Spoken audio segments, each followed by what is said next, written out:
Hello, hello, hello, and welcome back to Imperfectly Perfect.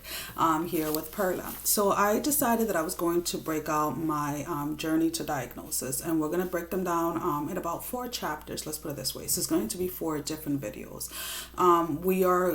This is chapter one, and this is from birth till about 12 years old. And what actually occurred, these are a lot of the things from before I was 5 years old, let's put it this way, are things that my mother told me, family members and things like that. So when I was about 9 months old, we were, I guess, living in Dominican Republic. My mother had me there, came here, then went back. I ended up having a high grade fever. I had a spinal tap done. They were looking for meningitis. They were looking for a lot of different things and they couldn't find anything. So the root cause of the fever was never found, is what my mother tells me. I was basically sent home to die. So my mother started to look for alternative help, went to see what you would call in the Dominican Republic a medicine woman. She made some type of tea, gave it to me, and told me basically to take me home. I slept, according to my mother, a full 24 hours. And then when I woke up, she says I was quote unquote my normal self. But she did say, like, as she starts to remember, she starts to recall that I then started to randomly fall asleep. She cannot recall whether this happened prior to the fever or not, but she would say that I would be on the walker, right, in Dominican Republic outside, in the little area, and I would be bouncing and dancing, and all of a sudden she would come and check up on me because I would be completely silent and I would be literally sleeping, standing up. So this kind of continue into my first year, second, third, and fourth, where I was always the first one sleeping. I was constantly falling asleep at random places, but my mother just assumed that it was part of being a child. I was just a sleepy child, right? So there was never any looking into it. When I was about five and a half, I started with the recurring nightmares. So these were nightmares that occurred every single night, with sleep paralysis as well. The sleep paralysis was on a constant thing. It wasn't just at night. It also happened again. I took naps. Before school, after school, things like that. So every time I had a nap or every time that I fell asleep, I was terrified to sleep because of the simple fact of the sleep paralysis. It was constantly there. It would happen at home. It would happen at my babysitter. It really didn't matter. Whenever I fell asleep, I feared basically for my life because, again, there was this thing that was happening that I couldn't understand. My mother is very religious. So whenever anything unexplained happens, there's always this sense or this type of focus on, well, you must have done something wrong. So you can imagine a 5-year-old constantly having nightmares, having sleep paralysis, and not wanting to speak up on it because she feared for her life. She feared that, that she had done something wrong. She had done something to make God angry with her, right? So within those years, 5 and on, this was something that was, again, constant. I was that child that my parents couldn't explain why I would run to their room in the middle of the night, every single night. And I wouldn't tell them that I was having nightmares. I used to just tell them that I loved sleeping with them. I loved having them around. I was very fearful whenever they left the house. I didn't want to be left home, and I have two older siblings and I have a younger sibling, but my two older siblings were old enough to stay with me, but still I didn't want them to leave. I was afraid of fire alarms, going off in the building. I was afraid of the house burning down while they were going down. And at the time, obviously, I didn't know that this was all because these were things that were manifesting in my dreams. These were things that were happening in my dreams.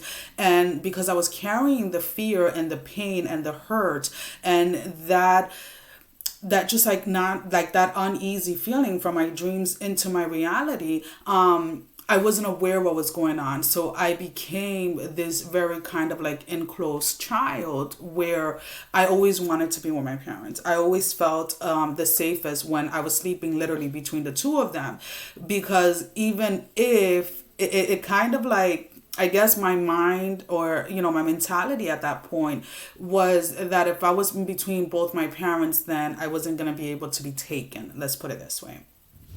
So, and and it definitely affected a lot of areas of my life. I also had a speech problem, which is something that is common with narcolepsy, where I can be talking and it's like the words are I can see them clearly in my mind, but it's like they won't come out, and that is something that I experienced later on in life as well.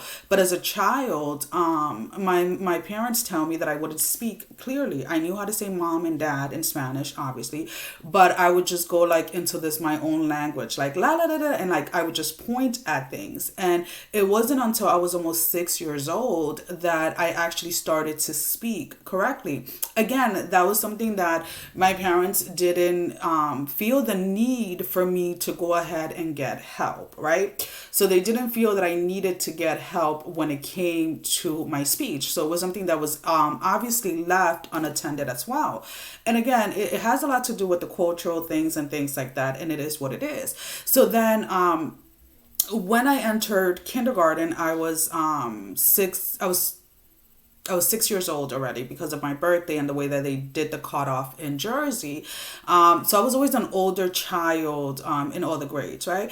But I was they would always tell my parents that I was always very smart. But the thing is that a lot of people didn't realize was that even like, in kindergarten, first grade, second grade, I was one of those children that I would study something nonstop in order to be able to retain it. I wouldn't really ask for help because, again, I felt in some type of way that I was being punished for something, right? So I would be one of those kids that would cry if she forgot her homework. Like if it was the weekend and we had a project to do and I forgot one thing, I would cry to the point where I would have my parents call the school and be like, you know what, she forgot this, she's going to be a day late. And I would be terrified. I've always been, as a child, I was definitely very terrified of the authority figure, like your teachers, things like that. And it definitely was very challenging for me in school, again, because I never spoke out. When I couldn't understand something, I would just go home and bury myself in my studies to be at the same level as everyone else. So what tends to happen there is that then my mind started to compensate, which is this is something that, again, in chapter 4, after the diagnosis, you'll figure, I'm going to talk a little bit more about it. But basically what my brain started to do was compensate for the lack of rest, right? So I would unknowingly, in order to learn things, kind of like assign a picture or assign something that will remind me. So when I would take tests, when I would take things, I will kind of like look like I'm dazing off, but it wasn't really dazing off. I was trying to make the connection with whatever I had connected with before in order to reach the answers that I was looking, right? So again, all of this is happening, up to 12 years old, all by myself, without telling anybody, without saying anything to anybody, and just really trying to carry this burden that I really shouldn't have, all by myself. When I was about 11 or 12 was when the quote unquote, what I was diagnosed later on with depression, that is when it started to set in. But again, it took me years before I actually spoke on about how I was feeling, because I would wake up one day and I was like, extremely happy, extremely joy. And then the next day I was, my mood swings were definitely up and down.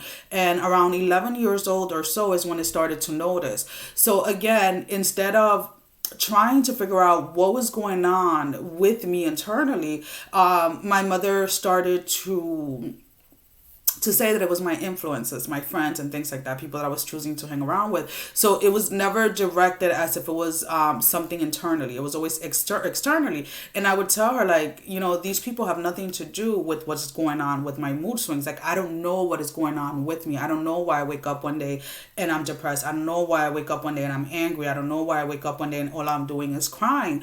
So there was definitely signs very early on where my emotions from my dreams, from my, whether they were nightmares or just regular dreams, they were literally coming with me into reality.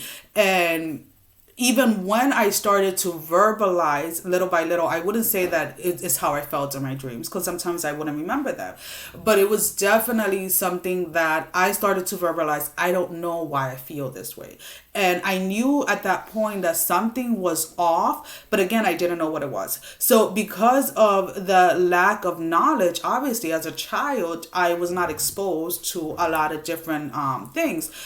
In the Hispanic culture, especially the Dominican culture, psychiatrists, psychologists, therapists, things like that were always seen as a taboo. It hasn't been more to the most recent years where that area has actually expanded. So when you go ahead and you tell your parents, I'm 11 years old, I'm depressed, they're looking at you like, what the fuck you have to be depressed about? Like, you're a child. And I'm like, I don't know. Like, what are you angry about? Like, and I was always kind of like, the response that I always got was like, why are you feeling like this when you're just a child? And I'm like, I don't know. That's why this is a problem. So when you start to meet that much of a resistance, then you start to shut down. You stop talking about it, and you just try to deal with it all on your own. So then you not only have the nightmares, right? The sleep paralysis, but now you have all of these, excuse me, guys. Now you have all of these other emotions as well bursting out, where your mood swings are like up and down. And then, you, as a female anyways, you end up getting your period. So then it gets blamed on your period, right? And you're like, no, this started before that. And it just kind of like, it was definitely like, I would say my first 12 years was definitely a roller coaster.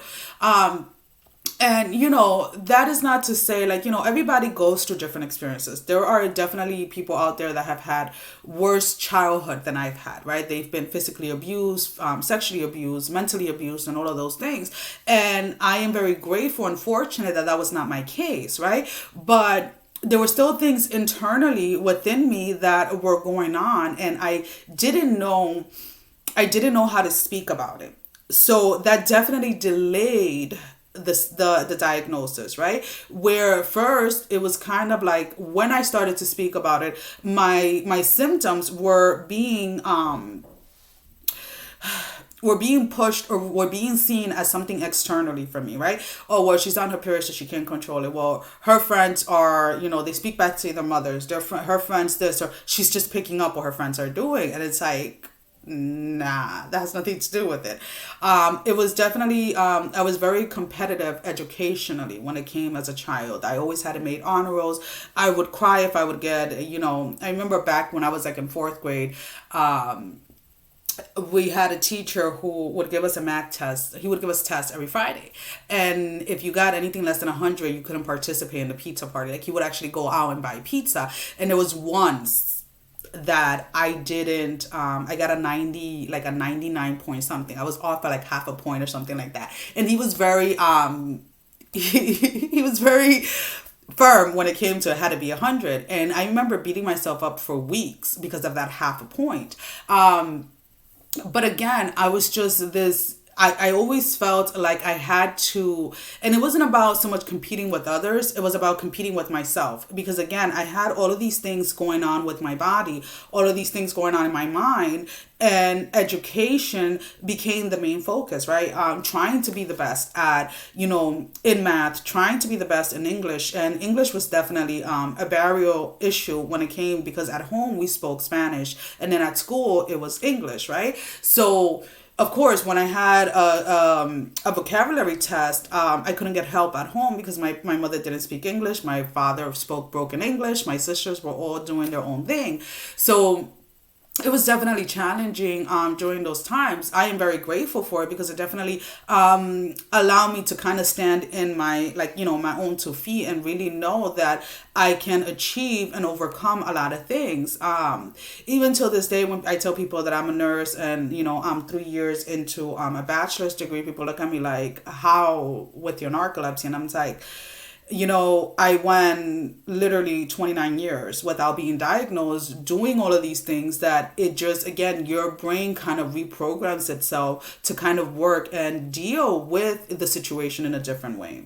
So that is pretty much it on birth till 12 years old.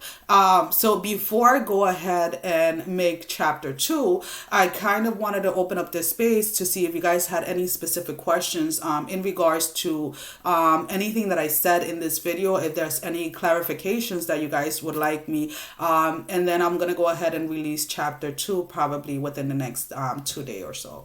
Well, thank you for spending this time with me. As always, sending every single one of you love. Take care, guys. Bye-bye.